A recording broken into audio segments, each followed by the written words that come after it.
Could 1 man and 500 women repopulate the world?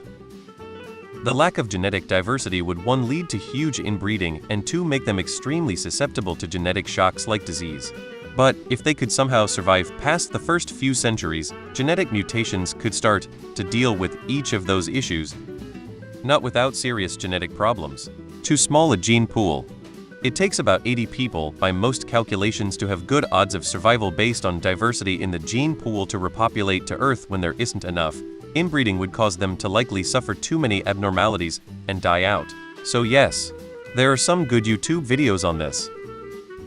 If it means saving the world, I'll do what I need to do. Need more bulls in that herd. Theoretically, but y'all have some side effects. Literally every child born would be half siblings. The best option would be for each woman to have at least 1 son and have that son mate with one of the other women. That dilutes the father's genes to about 25.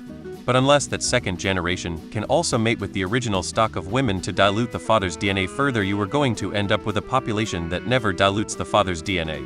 Basically, you are on a timer to get as many generations as possible bred before the original stock of women dries up to dilute the father's DNA as much as possible.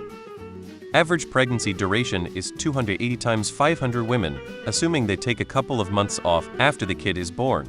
The male is breeding 1.5 females a day, every single day. The average couple has intercourse 78 times before conceiving. The male would be doing nothing but eating, sleeping, and having sex. I don't think it's possible, even discounting the genetics issues, for just 1 man to repopulate, especially not trying to keep up with 500 women. As far as genetics go, a minimum of 50 breeding pairs are necessary to prevent inbreeding, and 500 are needed to prevent genetic drift.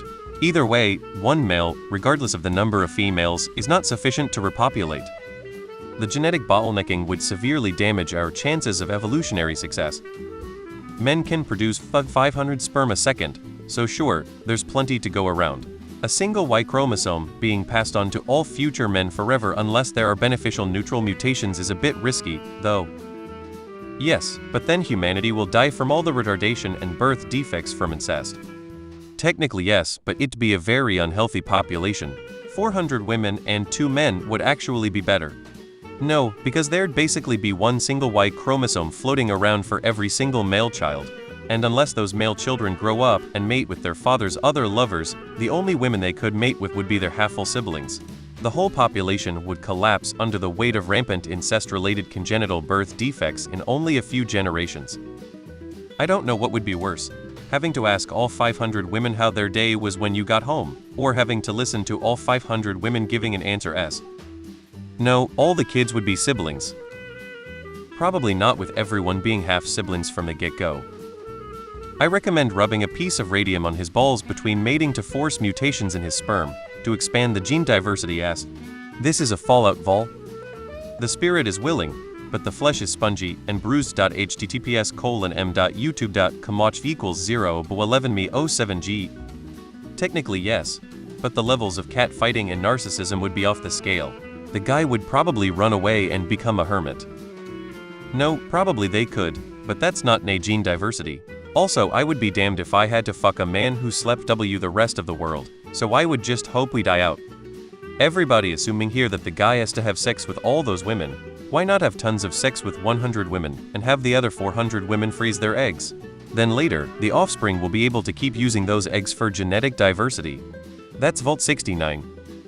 Extreme inbreeding worked out fine in the Bible, so why not here? You need at least 50 breeding pairs to prevent extinction. There would be too much inbreeding and deleterious alleles passing through the generations that the population would not be sustainable.